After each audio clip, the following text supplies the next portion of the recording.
man shot to death by police while his 2-year-old daughter was nearby. What we've learned about the shooting and what the child's family says about it. A Central Kentucky man faces charges after investigators say he stole from a Walmart while pretending to be a police officer. You just never know when somebody needs help, so I always try to help when I can. But Lexington city leaders say be careful who you give your money to. Look at panhandlers in Lexington. Are we helping or hurting them?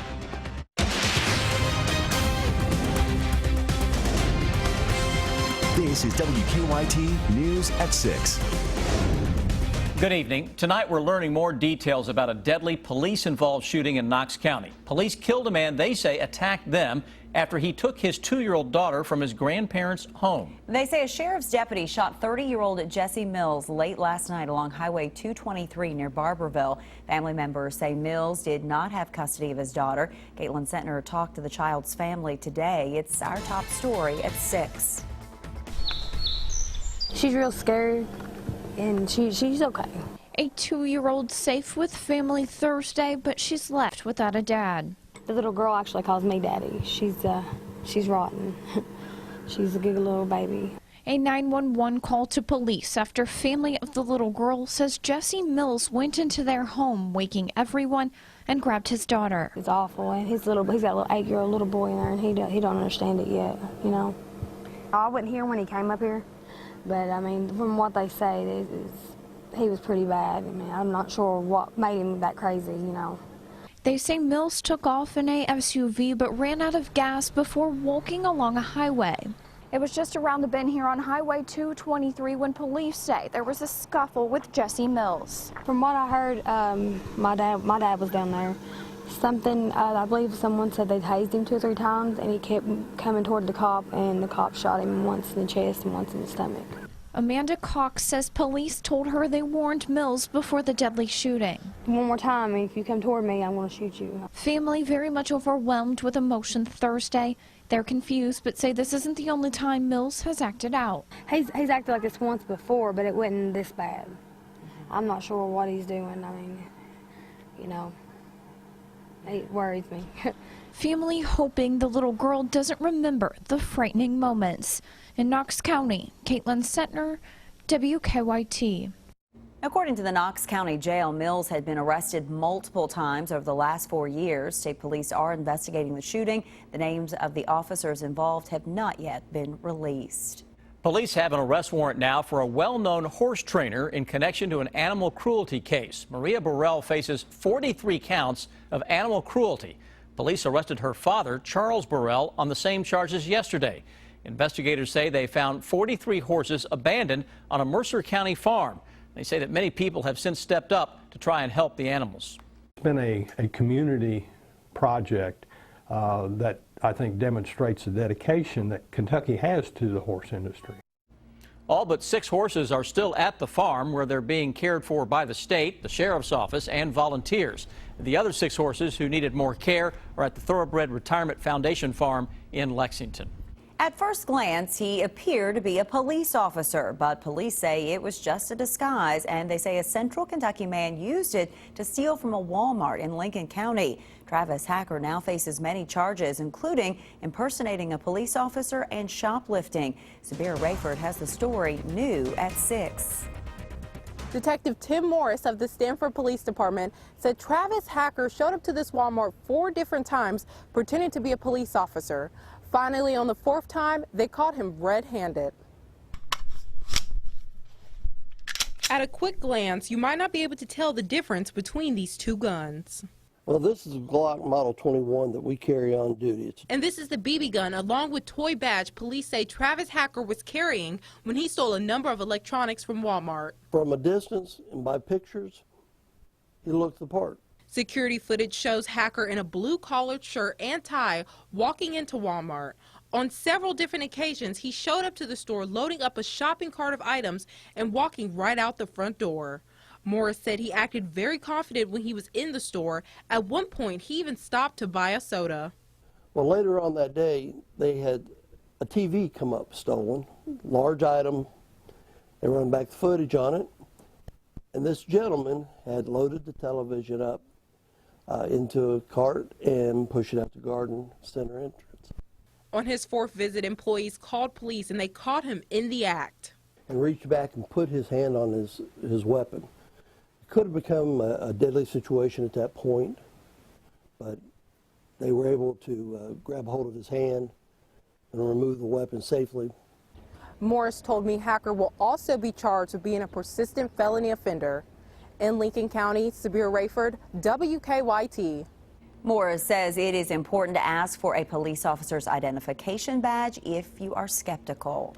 New tonight, investigators say a man threatened the Laurel County Sheriff's deputy after being arrested for DUI. After receiving a tip, the Laurel County Sheriff's Office says they found 43-year-old Patrick Graham sitting in the driver's seat of his truck drinking a beer. They say he appeared drunk, so they arrested him and took him to the sheriff's office. But once there, deputies say Graham threatened to stab a deputy in the throat with a knife. They say he also scuffled with a deputy and damaged part of his uniform. Along with DUI, Graham has been charged with disorderly conduct, terroristic threatening, and resisting arrest.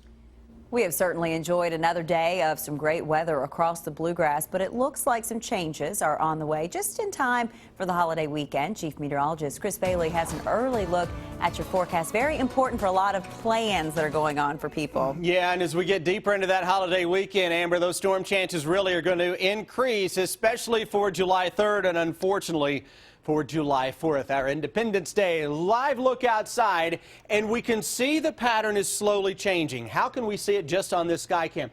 Notice the little increase in some clouds that is showing up out there. Those are ice crystal clouds, cirrus clouds. You will typically see those as kind of a harbinger of changes to come, and that's what we're seeing now. 81 degrees Lexington, fantastic.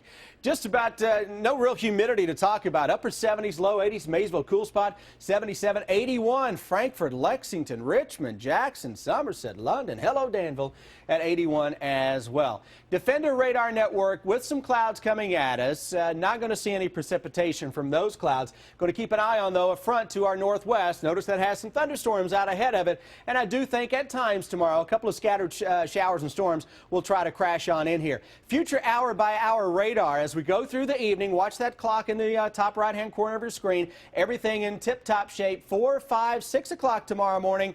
Thunderstorms are off to our west and northwest, and as the day wears on, we'll see some of those creeping south of the Ohio River. Guys, when I come back in a few minutes, I'm going to break down that weekend forecast in greater detail and show you two computer models that are competing against one another to see who gets the heaviest rain. We'll show you who gets what on each model in a few. You pull up at a stoplight here in Lexington, and just a few feet away stands a man with a sign saying he's hungry and homeless.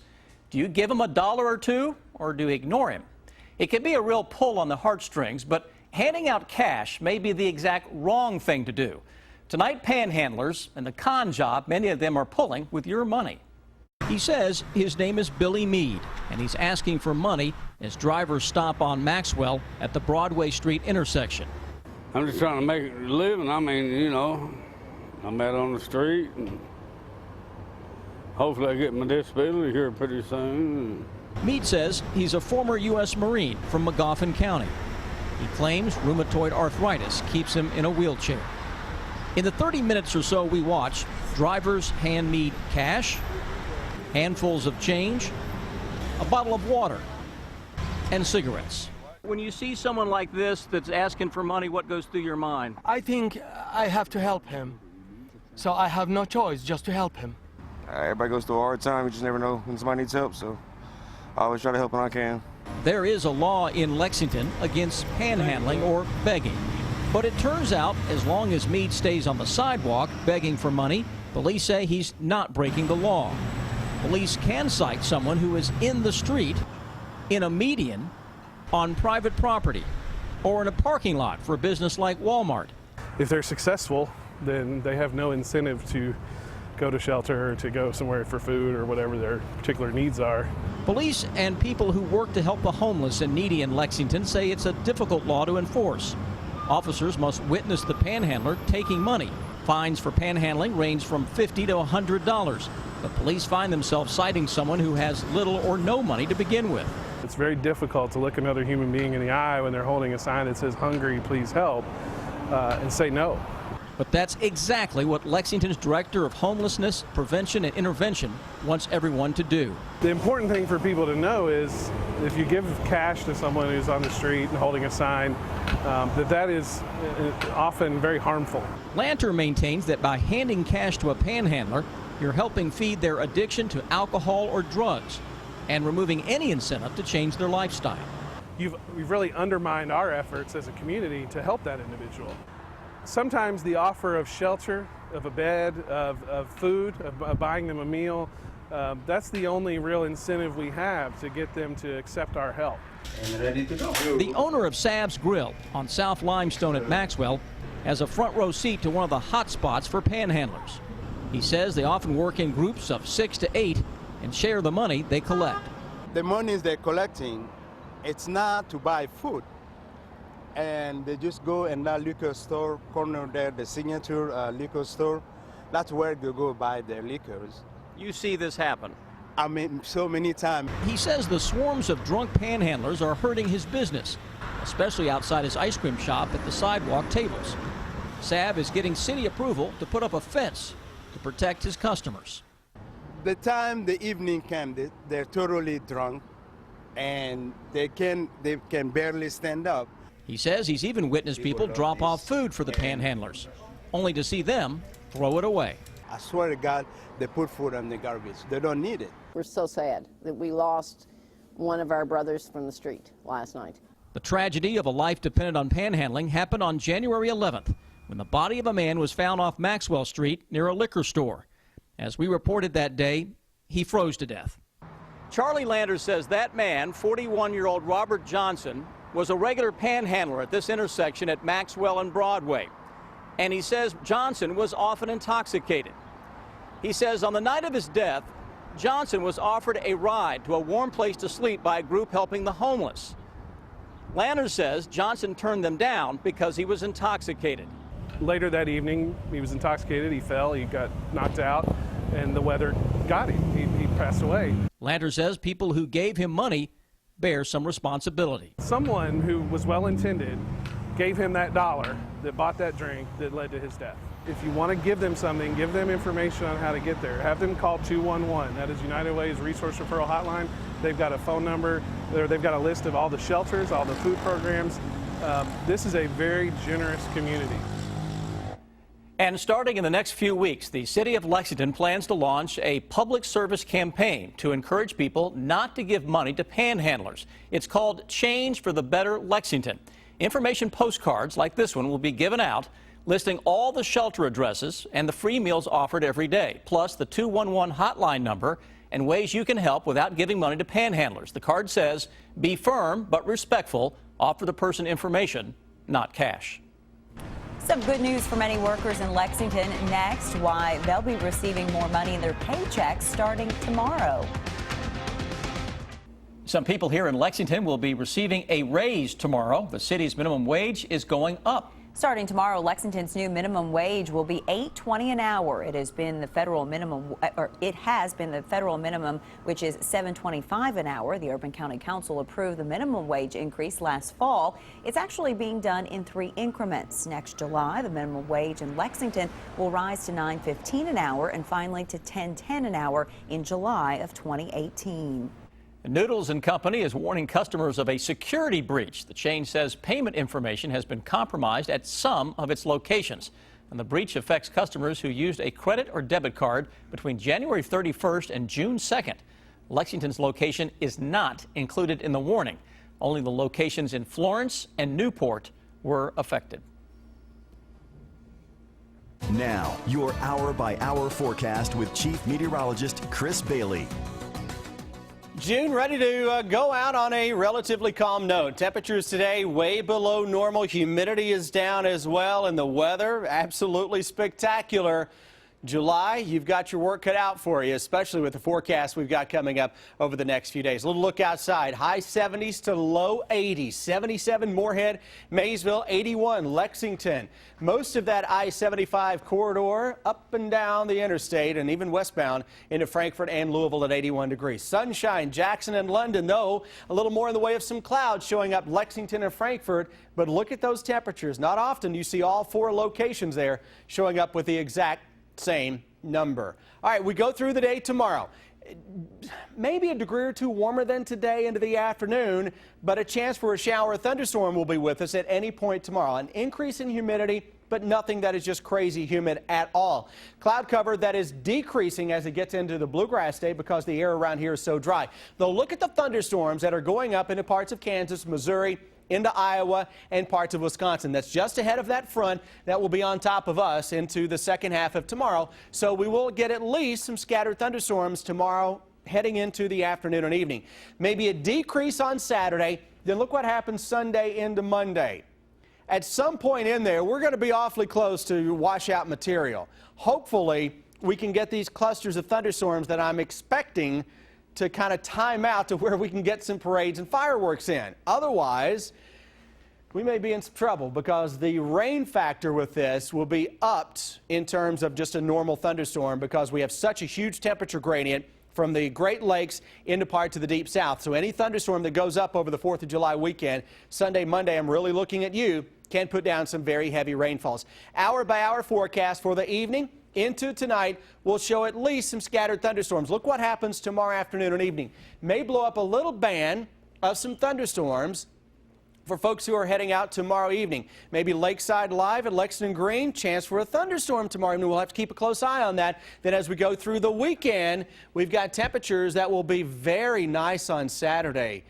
Some areas may stay upper 70s with low humidity, some clouds around, small chance for a shower or thunderstorm. Sunday, watch the rain chances go up as we go deeper into the weekend, and by late Sunday into Sunday night, potential is there for a strong thunderstorm and some heavy rains. Cold front's going to put the brakes on right across the Ohio Valley. That means from Missouri through the Bluegrass State toward the Appalachian Mountains, we may be in the line of fire for the highest threat for the heaviest rains. Two computer models we look at, we were kind of contrasting these last night. Look at the European model. This is my preference, by the way, over the next week, showing anywhere from a couple to maybe 3 or 4 inches of rain as a possibility. The American model is way too far south with that in all likelihood. Nonetheless, you get the idea. The models are hinting at a very heavy corridor of rain setting up from west to east, not all coming at once, but with some clusters of showers and thunderstorms right on into the 4th of July, and some of that may actually be on and off into the middle and end of next week. Moral of the story, when you look at that forecast, enjoy your Thursday evening. We will, with passion. There you go. Thank you. UK women's team picking up a transfer. She is a forward coming off an impressive freshman year. John Calipari offers a point guard, and Cash Daniel, heading into his first season as a Wildcat, he hasn't been a part of the past, but he wants to help everybody forget it. Sports is next.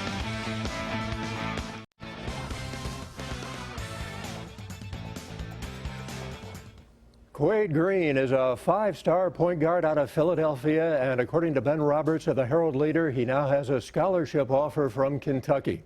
With impressive play on the AAU circuit, Green has watched his stock rise. He's averaged about 14 points, 10.5 rebounds, and almost 3 steals per game. He led the Nike League in assists and steals. Kentucky is expected to lose every player in its backcourt after next season. And John Calipari has also offered 2 other point guards, Trae Young and Tremont Waters.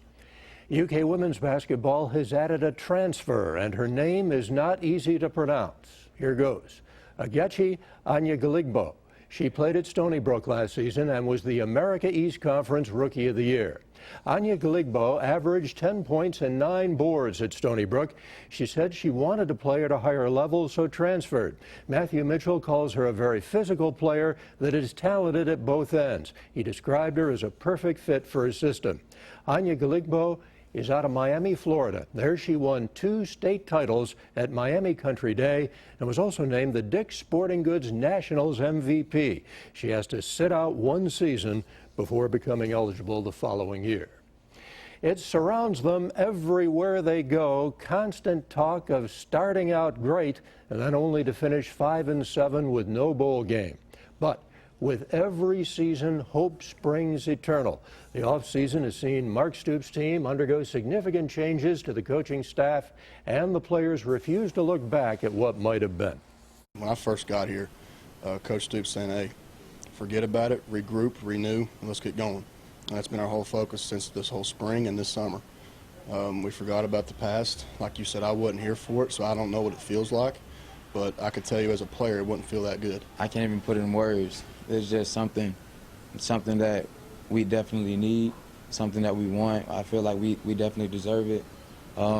Like I said at the beginning, we've been putting in a ton of work, and I feel like that it needs to be shown. And I feel like this is the season. I feel like it will be shown.